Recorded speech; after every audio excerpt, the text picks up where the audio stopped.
안녕하십니까. 관절염을 고친 사람들의 두 번째 시간입니다. 오늘 시간에는 무릎의 통증과 무릎에 물이 찬 증상을 고친 것에 대하여 알려드리겠습니다. 저의 나이는 71세로 슬아의 아들, 딸 둘을 두었으며 자녀들은 출가하였고 남편은 교육 공무원으로 정년퇴직하여 연금이 나오기 때문에 자녀들 문제나 경제적으로는 불편을 느끼지 못하고 살고 있습니다만 단 한 가지 나의 건강 문제 때문에 고생을 하고 있었습니다. 저는 6.25 전쟁 중에 태어나 격변의 세월을 맞으며 살았기 때문에 경제적인 것 외에도 여러 가지에서 어려움이 있었습니다. 특히 농촌에서 살고 있는 저의 가정 형편으론 대학 진학은 꿈도 꾸지 못하였으므로 학벌에 대해서는 열등감이 있는 편이었습니다. 그래도 양방집 교수라는 자존심이 있어서 구차하게 살지는 않았고 남부에게 얼굴도 반반하여 주위에 인기가 많았습니다. 그런 마음에 사랑의 불을 지핀 남자가 있었는데 그는 대학교에 다니는 이웃 동네 학생이었습니다. 그러나 저는 학벌 차이 때문에 마음이 썩 내키지는 않았지만 남자가 적극적으로 구애하여 나도 모르게 점점 그 학생을 흠모하기에 이르렀습니다. 그러나 아버님의 반대가 심해 우리 들 앞길은 그리 순탄치 않았습니다. 그러나 이대로 있다가는 양반 집안을 고르는 아버님의 완고한 생각 때문에 마음에도 없는 농촌 총각과 결혼하게 될 것 같은 생각이 들어 집에서 도망쳐 남자가 살고 있는 집으로 갔습니다. 남자는 저를 반기기는 했지만 조그만 단칸방에서 자취를 하고 있어 살림이라고는 밥그릇과 솥단지뿐이라 미안해서 어쩔 줄 몰라 했습니다. 그래도 마음에 듭는 사람에게 시집가는 것은 죽어도 싫었고 사랑을 위해서는 까짓 고생은 얼마든지 참을 수 있다고 생각하며 행복한 미래를 꿈꾸고 있었습니다. 그런데 어느 날 친오빠가 찾아와 나를 강제로 끌고 가 그 꿈은 일장춘몽이 되어버렸습니다. 집에 도착하여 보니 어머니는 나 때문에 우라병으로 쓰러지셔서 식음을 전폐하고 누워 계셨으므로 아버님은 어머님에게 신경을 쓰시느라 나를 거들떠 보지도 않으셨습니다. 누워 계신 어머님은 내가 돌아왔다는 소리에 자리에 일어나 나를 안고 얼마나 우시는지 내 가슴이 미어지는 것 같았습니다.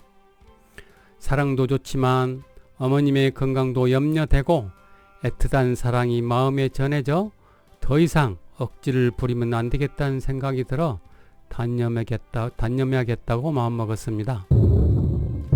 그런데 이게 웬일입니까? 나와야 할 생리가 끊어지더니 입덧을 시작하였습니다.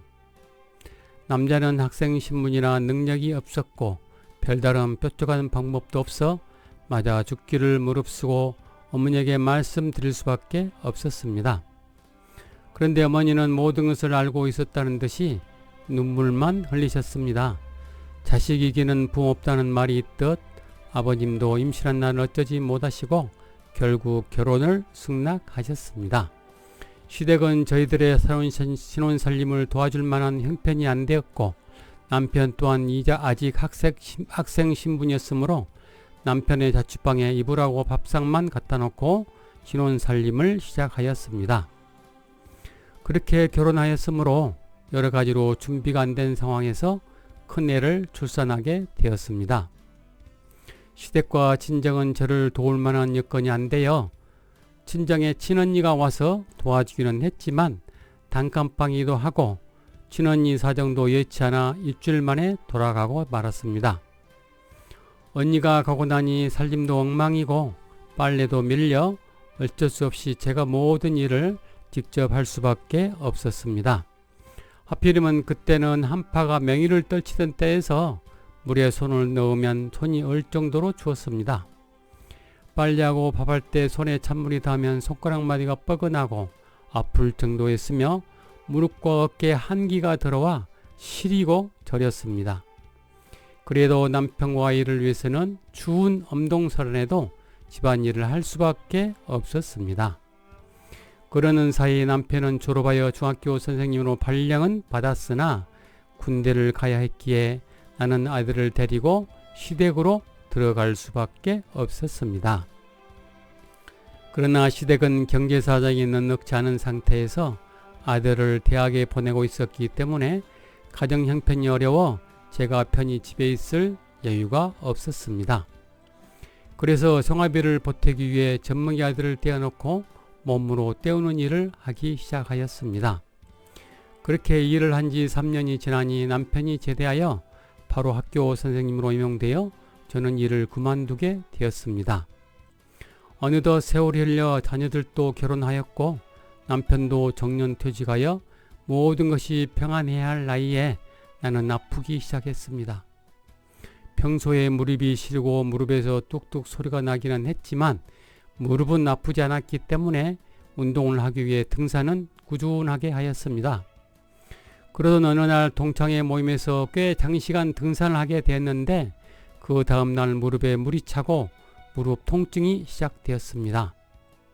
그래서 부랴부랴 병원에 가서 진단해 보니 무릎에 퇴행성 관절염이 왔다고 하면서 무릎에서 물을 빼고 연골 주사를 놓아 주었습니다. 저는 그렇게 치료하면 다 나은 줄 알고 크게 걱정하지 않았습니다. 그런데 2달 간격으로 재발하였고 그럴 때마다 무릎에서 물을 빼며 같은 치료를 하였지만 치료는 되지 않았고 갈수록 무릎의 통증이 심해져 진통제를 복용하지 않고서는 견딜 수 없었습니다. 그래서 진통제를 오랫동안 먹거나 무릎에서 물을 자주 빼면 좋지 않다는 말도 있었고 또 이런 방법으로는 더 이상 좋아지지 않을 것 같은 생각이 들어 무릎 관절염에 좋다고 하면 무엇이든지 다 시도하여 보았습니다. 주사와 침은 수없이 맞아보았으며 우스라고 닭발을 넣어서 끓여 먹어보기도 했고 벌침도 맞아보았으며 무릎에 좋다고 하면 건강식품도 구해서 먹어보았는데 모두 효과가 없었습니다. 이렇게 효과가 없으니 인공관절 수술을 해야 하나 하는 걱정이 되니 마음이 심란하고 잠도 오지 않았습니다. 인공관절 수술을 하자니 경제적인 문제도 있었고 또 나이가 젊어 다음에 또 수술해야 된다고 하여 망설이고 있었는데 친하게 지내던 이웃집 언니가 인공관절 수술을 하고 났더니 아주 편하고 좋다고 하면서 저에게 수술을 강력하게 권했고 저의 남편도 수술을 하라고 해서 수술 날짜를 잡아 놓았습니다. 그런데 나의 사정을 잘 아는 친정 언니가 산후조리를 할 때 충분히 나를 도와주지 못했다는 미안한 마음을 가지고 있었는지 읽어보라며 책을 갖다 주었습니다. 그러나 나는 수술할 날짜까지 잡아 놓았는데 이런 책이 무슨 소용이 있을까 해서 거들떠 보지도 않았습니다. 그런데 곰곰이 생각해 보니 생각이 깊은 친정 언니가 할 일 없이 책을 주지는 않았을 거라는 생각이 번쩍 들어 책을 보게 되었습니다. 그런데 책의 내용 중에는 내가 왜 아픈지에 대해 정확하게 나와 있어 깜짝 놀랐습니다. 책의 내용에는 여성들이 아이를 낳게 되면 피를 많이 흘리는 것과 같으며 만일 산후조리를 충분히 하지 못할 경우 피를 채우기 위해 신장이 무리하여 신장이 나빠진다고 하였습니다. 그리고 신장이 나빠지면 신장이 연골을 재생해주는 작용이 더디되어 무릎에 문제가 생긴다고 하였습니다. 그리고 무릎에 물이 차는 이유는 무릎 관절은 뼈와 관절 연골 사이의 충격을 완화해주는 연골, 관절막, 주변 근육 등으로 구성되어 있는데 연골이 닳아지면 피로 이상의 활액이 더 분비되면서 무릎에 물이 차게 된다는 내용이었습니다. 나는 내가 왜 아픈지에 대해서는 어렴풋이는 알고 있었습니다. 왜냐하면 내 인생에서 첫 애를 낳을 때부터 남편이 학교 선생님으로 발령을 받은 날까지 너무 고생을 했는데 그건 바로 산후조리를 충분히 못하여 골병이 들었다는 것을 나 스스로는 어렴풋이 짐작은 했습니다. 그런데 그것으로 인하여 신장이 나빠져 무릎에 문제가 생긴다는 말을 누구도 해주지 않아 확신을 갖지 못했을 뿐이었습니다. 그리고 이 책의 내용 중에는 내가 아픈 원인과 증상이 나를 보고 말하는 것처럼 정확하게 적혀 있어 이 방법대로 따르면 낫겠다는 확신이 들어 근본 원인을 치료하기로 하였습니다. 그리하여 동양의학으로 치료를 시작하였는데 6개월 만에 무릎에 물이 찬 증상과 무릎의 통증이 완전히 좋아져 시험 사례를 발표하게 되었습니다. 그동안 시청해 주셔서 감사합니다.